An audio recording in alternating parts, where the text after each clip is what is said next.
Marjorie Greene is apparently so frustrated with the Republican Party that she is threatening to leave them behind. And she has a laundry list of issues with them that somehow she's gonna go through, and none of that is supposed to reflect poorly on Donald Trump, the head of that party. The guy who almost single-handedly chooses everyone who gets to be a Republican.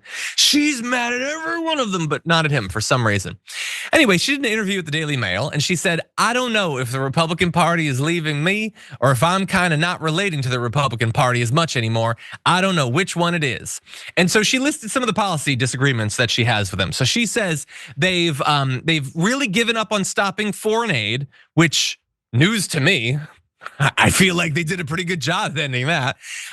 Using doggy to make cuts across federal government and driving down inflation. She says, but I'll tell you one thing, the course that it's on, I don't want to have anything to do with it. And I just don't care anymore. We're gonna get to other stuff in a sec.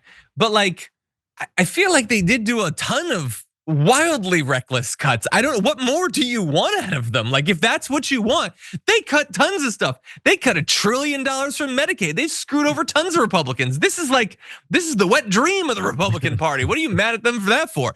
But the issue is the House does not do anything that Trump dislikes. And it doesn't do anything unless Trump tells them to. That is like Mike Johnson has not chosen a pair of socks for himself in the last year. It's all been what Donald Trump wants. And so she's listing all of this stuff and none of this criticism is for Trump. None of it reflects on the guy that tells every one of these representatives and senators what their marching orders are. And every one of them bows down and does what he says. And she's not criticizing that. She goes on, by the way. She took issue with the White House for rescinding Elise Stefanik's nomination for UN ambassador in favor of Mike Waltz, so the guy who set up the Signalgate thing. She says, how does he get awarded after Signalgate? She got screwed by Mike Johnson and she got screwed by the White House. I'm not blaming Trump particularly, I'm blaming the people in the White House. I think there's other women in our party that are really sick and tired of the way men treat Republican women. I think there's other women, Republican women, and I'm just giving my opinion here, who are really sick and tired of them. Like, so you're criticizing the White House, but not Trump. Does anyone think that they went over Trump's head on that? You know, he really wanted Stefanik and they were like, no, screw you, Trump. We want Mike Waltz. Like, you are criticizing him. That's the whole point. And then, you're starting to realize that the Republican Party doesn't give a damn about women, including Republican women? Are you woke now? Because I feel like you've woken up a little bit, Marjorie Greene. Yeah, no, that's kind of the right's whole thing, actually. You know, the stripping away of the rights, the constantly calling them nasty and all that. That's not new. It didn't start with Elise Stefanik of all people. Jared, what do you think?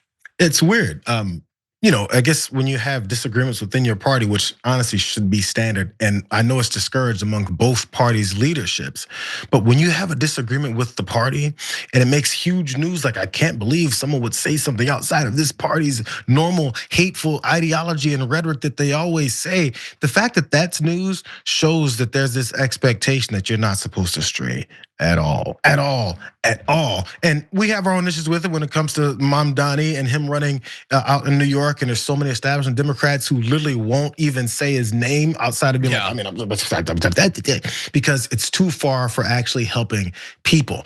But she won't even criticize the guy. She'll bring up his name only to say, I'm talking about everybody else except for the guy who literally says he wants to consolidate as much power, not just within his party, but from the legislative branch, also from the judicial branch. He wants to take all power and be this king, but he's not the problem. Who's controlling Donald Trump? Who's controlling Donald Trump? I'm trying to think, maybe she should bring up the whole thing about the child sex trafficking that he's covering up too as well. Maybe there's something that she has disagreement with him about, but again, like we've always seen, she'll say the things that try and make herself look better up until the point of making sure she does not cross the guy who's all about it. That dismisses everything. All that stuff you're saying tells me that you don't mean any of it. This is 100%. Well, you know what also tells me that? She's like, they're not doing enough to bring down the national debt. Dude, you voted on the big bill. You voted for trillions to be given away in tax breaks. So like, by the way, I don't have Marge derangement syndrome. I can point out when she takes a good stance. People probably get mad that I do it as often as I do. That said, there's the times when you're actually independent, and then there's your desire to be seen as independent. There's some overlap in that Venn diagram, but there's a lot of stuff where it's just you want to be seen. And I have no doubt that she's getting a lot of criticism from Republicans over like the Gaza genocide stuff. And so part of this might be that she's angry that she's getting criticized. But like when you're hands off with Donald Trump, when you talk for months about all the elite sex stuff in the background, and then this cover up is going on and you got nothing to say about it, then you only get as much credit as you deserve, which is not nearly as much as you think you deserve.